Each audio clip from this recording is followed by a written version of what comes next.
반갑습니다. 오늘 귀한 하루 우리 하나님 말씀으로 시작하도록 합시다. 오늘 말씀은요, 디모데전서 1장 14절에서 16절입니다.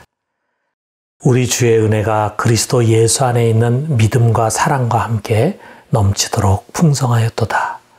미쁘다 모든 사람이 받을 만한 이 말이요, 그리스도 예수께서 죄인을 구원하시려고 세상에 임하셨다 하였도다. 죄인 중에 내가 괴순이라. 그러나 내가 긍휼을 입은 까닭은 예수 그리스도께서 내게 먼저 일체 오래 참으심을 보이사 후에 주를 믿어 영생 얻는 자들에게 본이 되게 하려 하심이라. 여러분, 지난 주일 부활절인데 집에서 예배를 드리니까 한 부분 좀 안타까우셨죠? 그런데 조금만 참읍시다. 조금 뒤면은 우리 교회에서 마음껏 예배 드릴 날이 올 것입니다. 자, 우리 모두가 코로나로 인해서 하루하루 힘든 시간들을 보내면서요, 자, 우리에게 귀한 것이 많이 있었는데 그것을 귀하게 느끼지 못했구나 하는 생각을 갖기도 합니다. 교회 생활은 말할 나위도 없고, 우리가 평소에 마음껏 하던 그 일, 그것이 정말 하나님께 감사할 것이었구나 하는 것을 느끼게 됩니다. 그런 것들이 다 은혜였는데 은혜라고 느끼지 못했어요. 여러분, 은혜라는 것은 특별한 것이 아닙니다. 아주 평범한 것도 은혜로 여기면서 감사할 수 있고요, 아주 특별한 것임에도 불구하고 당연하게 여기면서 오히려 불평할 수도 있습니다. 여러분, 도루묵 이야기를 잘 아실 거예요. 임진왜란 때에 선조가 피난을 가서 평안북도 의주까지 가게 됐습니다. 전란이다 보니까 제대로 된 반찬이 올라오지 못하고 그저 채소류 몇 가지가 계속 올라왔죠. 자, 그런 가운데 어떤 어부가 묵이라는 생선을 잡아서 바쳤습니다. 선조는 그 묵이 너무 맛있어서 은어라고 하는 고급스러운 이름을 붙여줬어요. 그리고 훗날 전쟁이 끝나고 황궁한 다음에 그 은어의 맛을 잊지 못한 선조가 그것을 요리해 오라고 명했습니다. 자, 그런데 먹어보니까요, 전혀 그 맛이 아니었어요. 왜 그랬겠습니까? 이미 궁중의 산의 진미에 길들여진 입에서 그 옛날의 맛이 느껴지지 못했던 것입니다. 그래서 다시 묵이라 해라 해가지고 도루묵이 되었다는 이야기입니다. 참 입이 겸손하니까 그 묵도 은어로 맛이 있었는데 입이 교만해지니까 더 이상 맛이 없는 도루묵이 되고 만 것입니다. 자, 이 이야기 속에요, 참 은혜 생활에 깊은 교훈이 담겨져 있다고 생각합니다. 여러분, 왜 우리가 종종 은혜를 잃어버린 삶을 살게 됩니까? 우리가 하나님으로부터 참 큰 사랑을 받았고 또 지금도 받고 있음에도 불구하고 기쁨을 잃고 감사 없이 살아가게 됩니다. 모든 것이 다 의무감으로 바뀌어지게 되고요, 도리어 마음 한구석에 불평과 짜증과 원망이 싹트게 됩니다. 한마디로 은혜 없는 신앙생활을 하게 되는 거죠. 왜 그렇습니까? 우리에 대한 하나님의 사랑이 다 했습니까? 이제 하나님의 은혜가 더 이상 우리에게 미치지 않는 것입니까? 은혜가 너무 희귀해서 어디론가 찾으러 다녀야 됩니까? 그것이 아닙니다.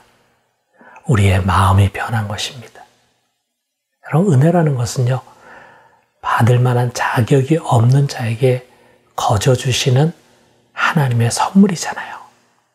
그것이 황송하고 감사했던 것은요, 내가 그것을 받을 자격이 전혀 없다고 생각했기 때문이었습니다.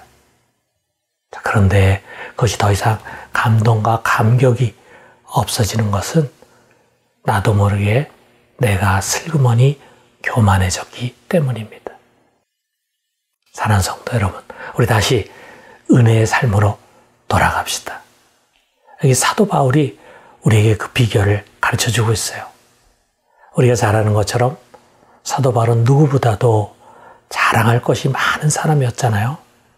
그는 금수저로 태어났어요. 공부도 많이 해서 가말리엘 교보사 밑에서 또 율법을 배웠습니다. 게다가 율법에 있어서는, 율법의 의로는 흠이 없을 만큼 경건하고 의롭게 살았던 사람이었습니다. 그런데 바울은 그런 자신을 기억하지 않았어요.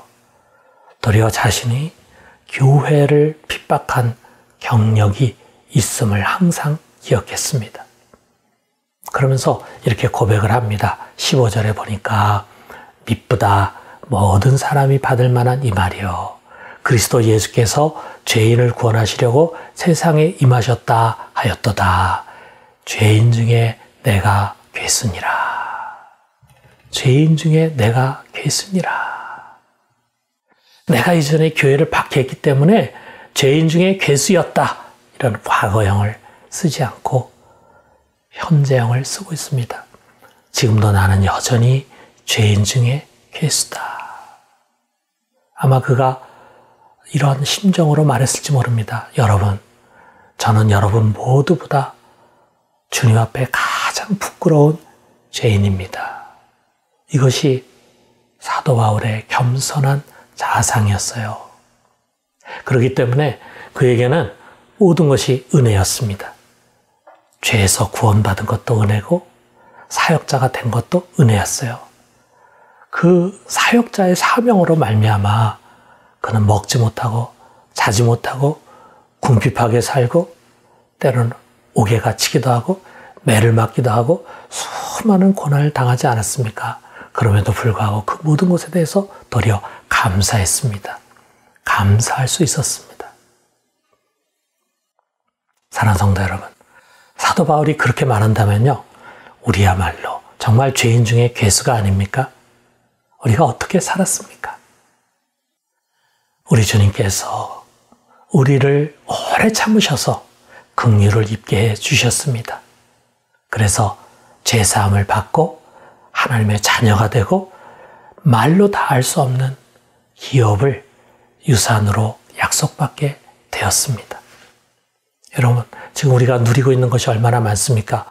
우린 그 모든 것을 누릴 자격이 없는 사람이었습니다. 그러나 하나님께서 부어주시고 또 채워주셔서 여기까지 오게 해 주셨습니다.